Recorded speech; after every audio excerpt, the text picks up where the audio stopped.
The US and China have tricked Putin. Nabiullina is working for the Ukrainian armed forces. Civil war. Putin wants to fire Gerasimov. Found out the lies about Pokrovsk. Trump threatens Putin with nuclear weapons. The Russian Orthodox Church humiliates those who don't want to die in Ukraine. Simonyan has been summoned to a Ukrainian court. And in Russia, they've launched a manhunt for the head of the SBU, Maliuk. Hello, everyone. This is Karina Klishin, and this is the V-Trendy program. I've gathered a lot of interesting news for you. Believe me, we'll have plenty to discuss today. So let's get started. They finally met. It seems that China and the US have decided to stop fighting each other and to peacefully make money instead. And Putin is left out in the cold.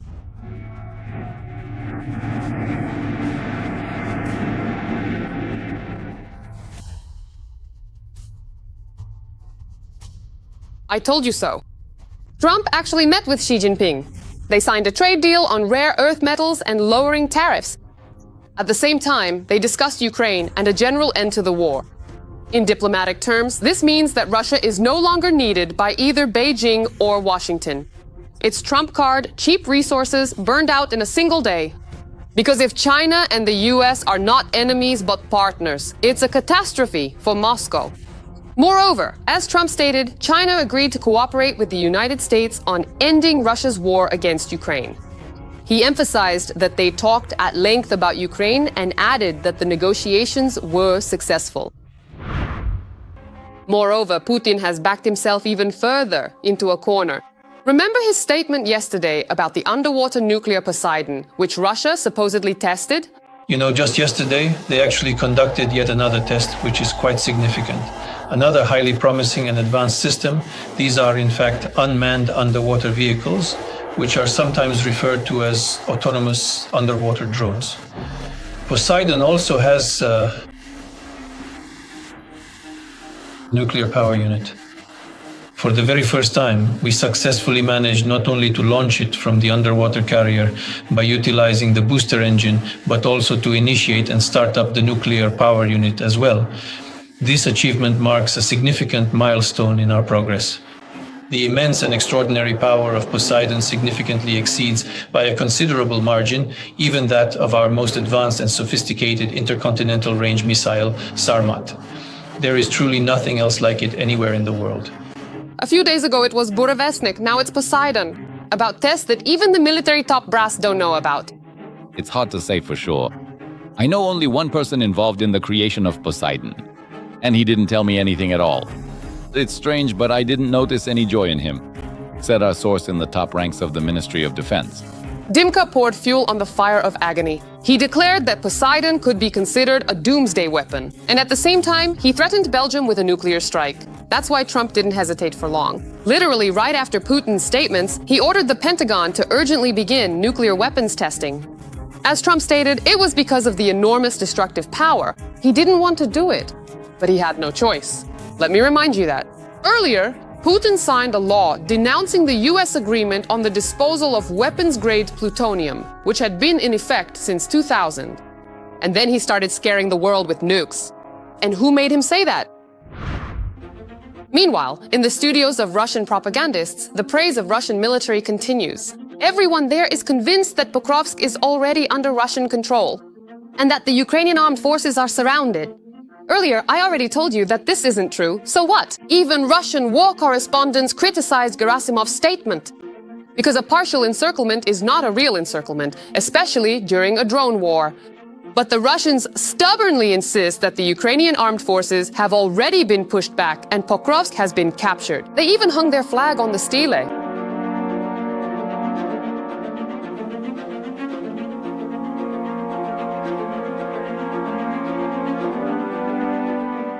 But it didn't stay there for long.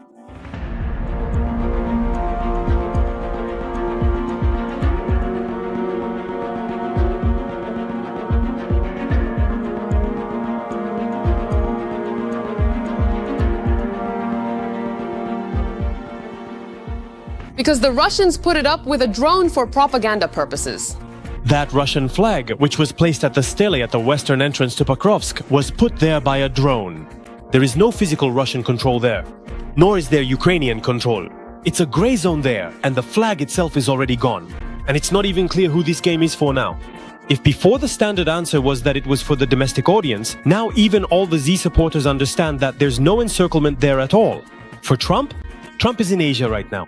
He definitely doesn't care about reports from Pokrovsk, an attempt to exert additional informational pressure on Ukraine. As if to say, surrender? That has never worked with Ukraine at all. The situation in Pokrovsk is really tough right now. The Russians are actually infiltrating the city in small groups. But there is no encirclement and no capture either. But Putin is convinced there is, and why is he so sure? Because Gerasimov reported it to him that way. And Gerasimov himself may soon be facing major problems. According to the Atesh partisans, citing their agents, one of whom is an officer, in one of the Russian military groupings, Gerasimov could lose his position if he fails near Pokrovsk. The Kremlin is extremely dissatisfied with his work and with the false reports from the front. Putin has given Gerasimov a deadline to capture Pokrovsk by mid-November. This order is the general's last chance to keep his position. Against the backdrop of this ultimatum, there has been a sharp increase in meat grinder tactics on the Pokrovsk front. Distrust toward Gerasimov has grown due to his unreliable reporting on the situation, including his recent lies about the encirclement of AFU units. Even Russian propagandists openly admit that the general's reports do not reflect reality. Not only did he lie about Pokrovsk, but they're also having problems with Belgorod. There, let me remind you, the positions are flooded because of a dam breach. That's how it is, Natasha. After the Belgorod dam broke, in just one day, we turned from infantry into Marines. But we were lucky. While at the neighboring position, the entire dugout was flooded. And because of the flood, the Russians lost 5 conscripts. They were flooded somewhere. At night, they were in the dugout, and by morning it was already flooded. It's possible the bodies were washed away, or they abandoned their positions. Several rifles also haven't been found yet. But it's so muddy there that it's hard to tell. But they're not being reported missing, so as not to cause unnecessary panic. And these are the ones who wanted to take Kyiv in 3 days and all of Ukraine in a week. I know that many of you are watching us from outside Ukraine, and I'm curious, which country are you watching this video from? I know there are a lot of people from Europe here and even from Russia. Do you support the Russian Federation, or are you one of the reasonable ones? Write in the comments. I'd be interested to know where you're watching from and your thoughts on what's happening. But Putin stubbornly tries to show that everything is fine with him and with the army in general. He tries to defend himself with icons. He supposedly visited wounded soldiers in the hospital and brought them 2 electronic warfare devices in the form of icons.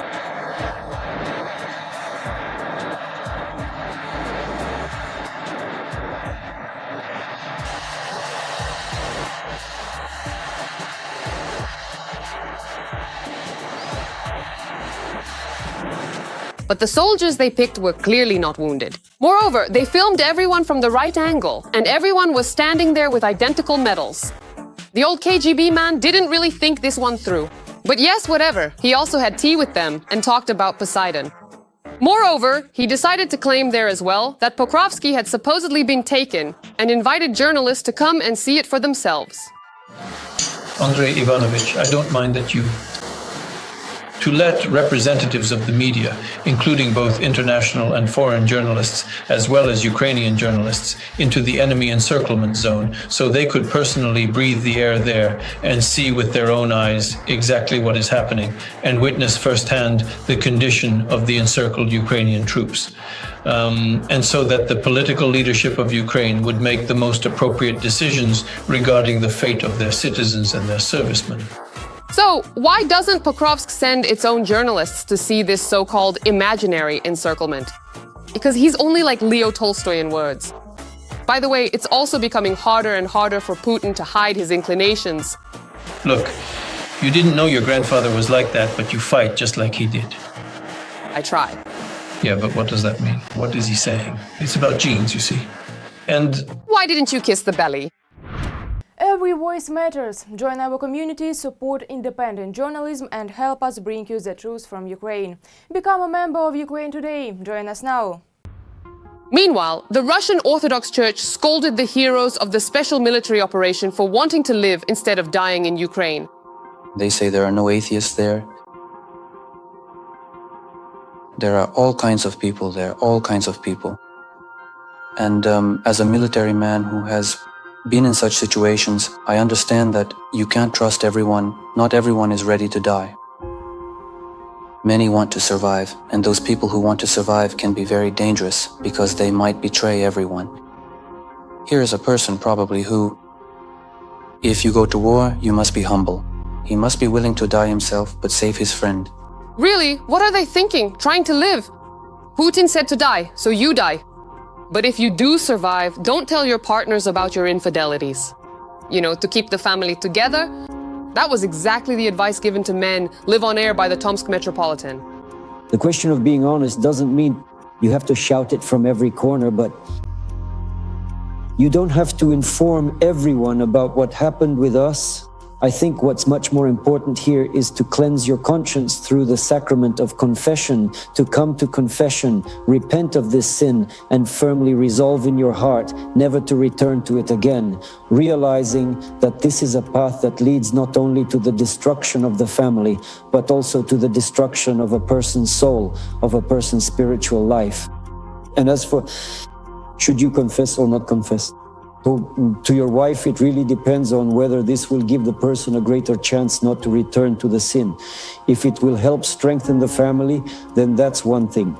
But if, for example, such a confession might tempt someone, push someone away, or destroy something, then it's not always beneficial to do it. What did they put into the censor? It's just a stone's throw away from the Russian civil war. People are literally being sent off to die. There's not enough money for food. Even the brainwashed Russians are fed up with the lies, and now the economy is collapsing too.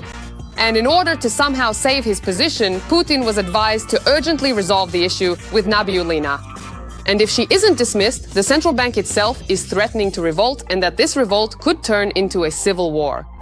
Because as it turns out, she is working in the interests of Ukraine.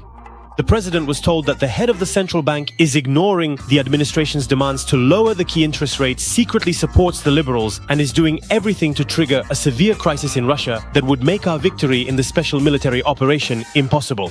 She was also reminded of the loss of control over Russia's international reserves, which are now being used to finance the Kyiv regime and its war against us. According to Russian media, at first Putin didn't even want to listen to such a request. But then he was informed about what exactly was wrong, and he promised to think about it. And in Russia, they want to arrest the head of the security service of Ukraine, Vasyl Maliuk. The state prosecutor at the Southern District Military Court in Rostov-on-Don has requested that all 8 defendants in the case of the explosion on the Crimean Bridge be sentenced to life imprisonment. This was reported by the court's press service. As you can imagine, Maliuk is also mentioned there. But there is one catch. How they plan to do this is unclear. But Ukrainian law enforcement isn't lagging behind either. Margarita Simonyan received a summons for October 30th to the Kyiv court. But she stated that they won't capture Kyiv by the 30th, so she'll come later. Confidence. In abundance. Both Simonyan and the courts have plenty of it. But it would be worth suing the principal of a school in the city of Azov in the Rostov region. She decided to separate the lunches for the children. One table for children of participants in the special military operation and another table for underprivileged children. As you can see, the food is different there as well. In fact, the children were divided into worthy and less valuable ones. The principal was suspended, but now the bullying at school can't be stopped. And finally, some good news. In Tatarstan, a family rescued a beaver that had trapped its own tail under a tree. That's beautiful! When the beaver was freed, he recovered from the shock a bit and then swam off to mind his own business.